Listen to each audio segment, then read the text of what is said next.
Thank you for tuning in to Love Married Moments with Toi and John Hymon. The question today is, how did you learn love? Join us already in progress. So how did you learn to love, John?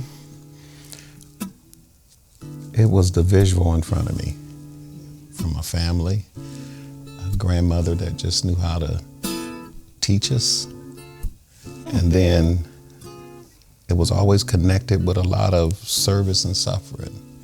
It was authentic though. It's fun, playful. When you say suffering, what do you mean? Love isn't selfish.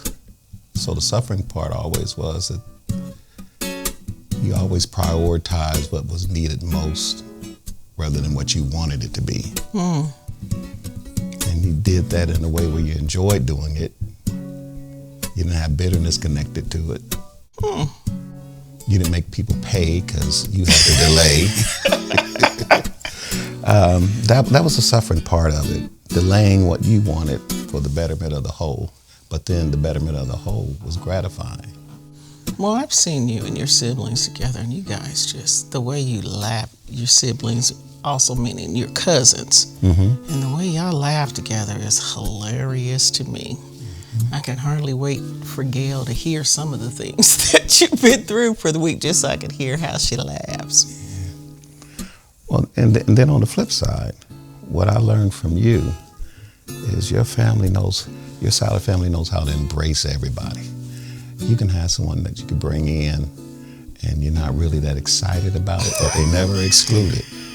Whatever kind of drama, they always have a seat at the table. I really don't understand, over these last few years working in a private area, I've met a lot of people that have been cut off. I didn't know much about that because in my family, you just gonna take that cussing and be on time. That's the expectation. They may not like how you are, what you did, and they gonna let you know that, but then you still have a responsibility to show up. So I have learned to love by how other people love. So, for example, the thing I liked best about you was how you loved Johnetta. And I know we've had a discussion before, and you're like, well, you didn't really know the inside. I wasn't trying to know the inside. I listened to how you told me you loved her. And you didn't just say, Toiane, I love her. You didn't say that. You're like, I gotta go. I gotta get there. I'm doing this, I'm doing that, I'm doing the other. And then when her illness became more profound and we would run into each other at the grocery store, and you would tell me what you really hoped for, what you really wanted, and I just thought, this man loves this woman. I got to get in here and support him because, I don't know which way her illness is going to go. So he needs a friend in the backdrop. In fact, I can remember hearing the sirens and then Deanna letting me know, my girlfriend letting me know, that she was in the hospital. And I stopped at the hospital the next day. And I went in there and she was sitting up talking, hey girl, how you doing? I'm like, wait a minute, I went home and got cancer insurance that day. You know how you have a list of things you plan on doing, but you never get to it. I went home that day and my mom would always say, you gonna keep yelling, you gonna have a stroke, you gonna have a heart attack. I said, don't worry about it, Mom. I added that to the insurance too. So I'm gonna take care of it the best way I can. But what really struck me the most that day was I asked Jordan how you were doing. And you know how Jordan talks. And he's like, oh yeah, he broke down. And I was like, okay, all right. It was just the way that he delivered it. And I thought, oh, this is a heart-crushing set of circumstances for me. So, and then I also think about my friend. I really miss my friend, John Pledger. That was my friend. But I cared for him long before I ever met him because his sister Gloria did my hair. And she just loved her brother. She just couldn't be more proud of her brother. And he had given her a birthday gift. Her birthday's in February. And he gave her an amethyst ring. And oh, she just shined. My brother gave me She probably didn't even know that's the way she came across to me. Because, I like to watch people more than I like to engage in things. You don't think so, but I like to observe and be in the background. And I just thought, she loves her brother. And that was my introduction to him. So. And that's the suffering part. Whether you take the situation with me and Johnetta or your friend John Pleasure, what you see and then what has to exist behind the scenes while you're just caring for people or walking life's journey with them. And I think that's an important part of love that a lot of people miss. You got the external look of what others see, and then you got the internal part, the working mechanism that makes it all shine when it's public. And when you start adding things like terminal illness and caregiving and seeing how those kind of things affect people, and you think about vows, better or worse, rich or poor, sickness and in health. Yeah, so now you there. Do you have anything to offer? And then you see something heavier come out that you didn't even know. I didn't even know existed in me. Because when you're at the altar, you're not looking at stage 4 renal cancer. But then when it's looking back at you and you saying, okay, now what I got to offer you here, and then that's when you get to feel and see the suffering part, which is not grievous. Actually, it shines just as bright as the love you've seen that was just on display. But it's that depth of love that you don't really know you have until you sitting there in that place and you're looking at the person that you love and what you want them to see when they look back at you, even though they're going through stuff. And you have to be that encouragement, that love, that strength that they can see that says, okay, here's my best gift for you. I know you thought I was a gift before. You are a gift to me. Yeah. I'd be the same gift. You're right. I think about that too. Sometimes I cry when I think about what would happen if I came home this evening and you wasn't there. Because, this is part of like our routine. We're out doing stuff, going to concerts, watching Perry Mason. All these years, I still can't figure out who the killer is. I done seen every one of them 50 times. I know it's this one this time, John. Talking about our day, but we are the best part of each other's day. And I imagine my day. What would happen if that wasn't there anymore? And I cry. And we're sitting here together. But, if I get into that space of thinking about it, love always keeps you in that place of wondering, it could happen. And what will erupt in me when that happens in a way that still exemplifies when we can connect and we're there. And now we got to still be a representative of the same love when what we loved isn't there anymore. So that's the love I learned, that I have to exist in it, even if what I love is no longer available to me. We've had a long year. Yeah. And I was listening to what you were saying about, showing up. I don't know that I think my mother trusted me to do what she told me she wanted done. She trusted me to have the wherewithal to let her go. More so than, are you going to be smiling if I open my eyes? And she's the one who told me, you just don't know how much pain I have, Toi. I said, now look here, Mama, if we do this, this is what's going to happen. She said, I know that. It's the two of you talking about me in the dust that are struggling. I'm like, wow, okay. Yeah, that's real. All right, let me, shift some things around in my mind and let's do what you need done. So, wasn't easy. I sat with you in that space. I remember that morning. I remember you crying out. That was familiar territory for me in terms of the pain, suffering again. And I remember you crying out 5:30 in the morning, Mama, don't leave me. And I had enough love in me to know that wasn't a time for words and, oh, I know how you feel because I've experienced what you've experienced. That was a time for me just to cry with you and just walk it. But I also seen the impartation spiritually, that what Mom was, she lent to you when she left. Whatever you was thinking at that time, I was thinking when you felt that was her not leaving you, but her imparting. And here we are now, a continued expression of that love. Mom is just alive now as she was before because... Well, I think it's important to keep them in everyday conversation. Yeah. You know. Keep them in action, too. Well, you know. Yeah, I mean... You mean you want me to go and lay it on them? You want me to tell them? What do you want me to do, John? Well, it's like your tears. It's like your tears falling now.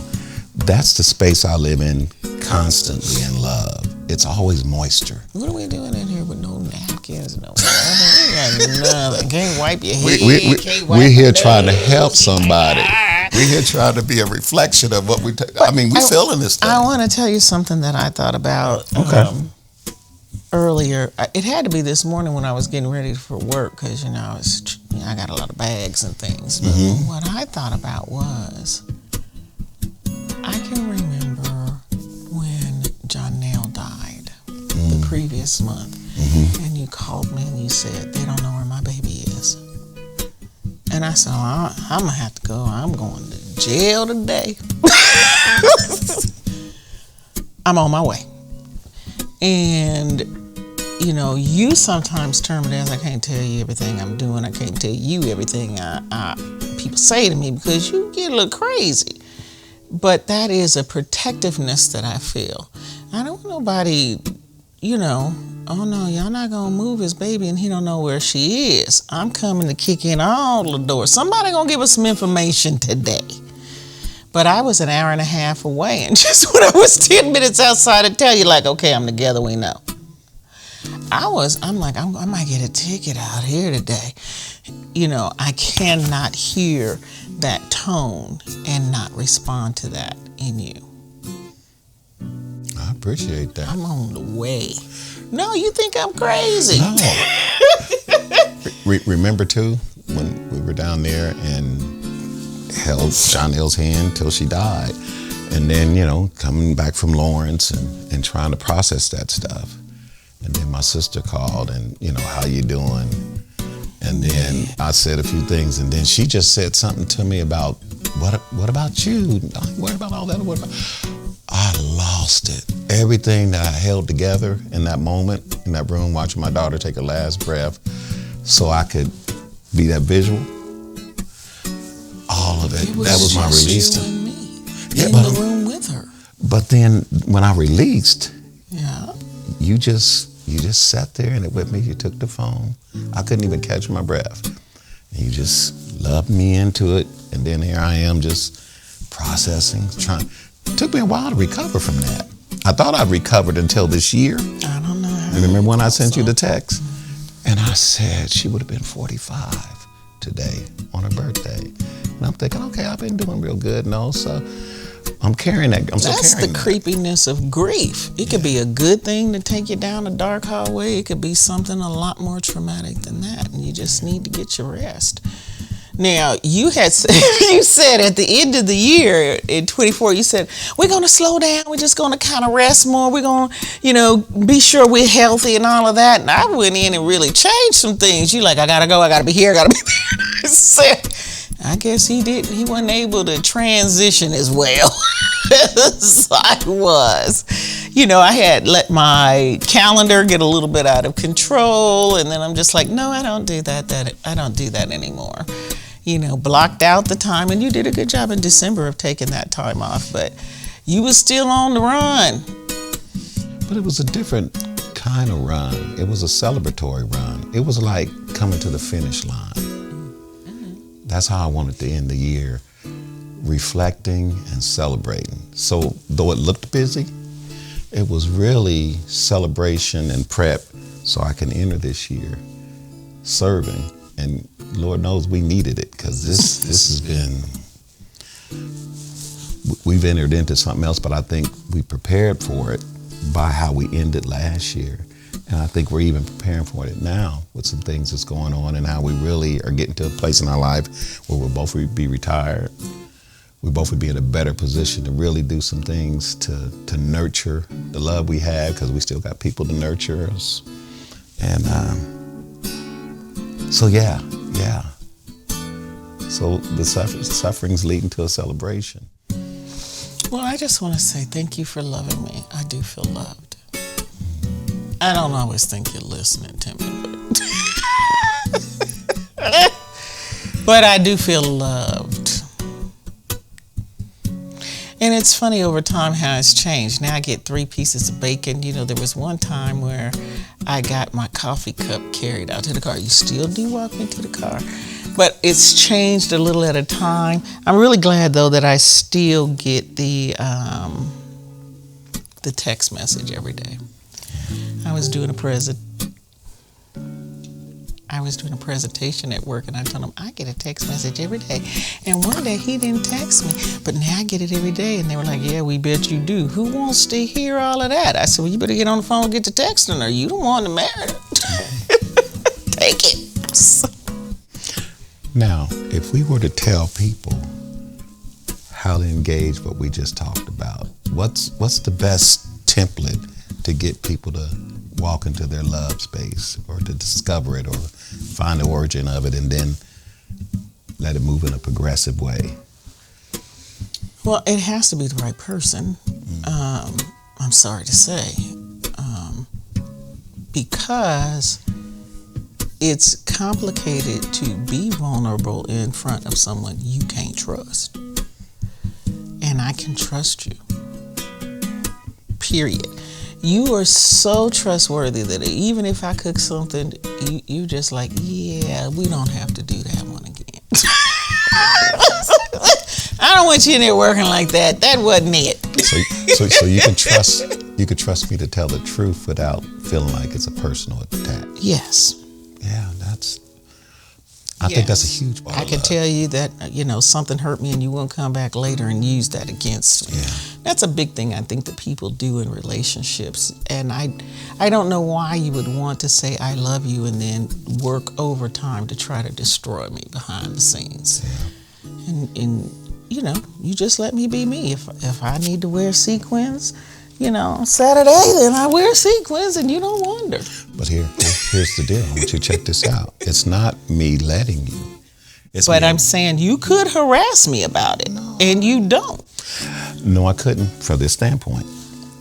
You're a very strong, independent woman. I need that. I would never violate that. So it's not me letting you as much as me embracing it. And then I get to just enjoy it with you rather than to dictate what it should be. Well, you do join in some of that foolishness I got going on in my life. You're fun. I like having fun. And remember what my definition of trust, which is the same definition of love. It's vulnerability without safeguards. And we do that well together. That's a real touchy-feely kind of place, uncomfortable. But when you, like you said, when you pick the right one, and that was me listening to God. You was a continuation of love. You wasn't me, a new love. You was a continuation of where I came from. Well, you was a dream I didn't think I'd get. Who wouldn't be bothered with all that mess I had in my life? My package, 200 kids, 300 friends, 500 pieces of cousin Auntie Tanya. Yeah. She loved you, and I miss her. Well, I love you, and I love your package. And it's not your package, it's ours. You taught me how to say ours, too. Yeah. I ain't good at it every day, because sometimes... You want to give them back. Yeah, you want to give them away. I'm like, I said, let's go. And you was like, no, you can't leave them. You brought them. I'm like, no, I can go. They are. It still crosses my mind. It's a lot of times, I'll see y'all later. Then. You can stay over here with them if you want to. I can't do one more thing with them. And that's suffering, but to me, it's not grievous. Because you know how I feel. You get a look on your eye, and when things ain't right, I'm more concerned about that look going away. And if we need to do this, to just allow you to have peace, because you're a matriarch now. You're not just my wife. You're a matriarch. We got a whole package we're dealing with. We got people we're wanting to influence. So, yeah, you ain't got to worry about it. I will protect you, and I will embrace what you embrace, and I'll hang in there with you. Thank you, Johnny B. Yeah. And thank you for tuning in to Love Married Moments with Toi and John Hymon, right here on GV Hot 97. Tune in every Friday, 7 p.m. Central Standard Time, 8 p.m. Eastern. Enjoy.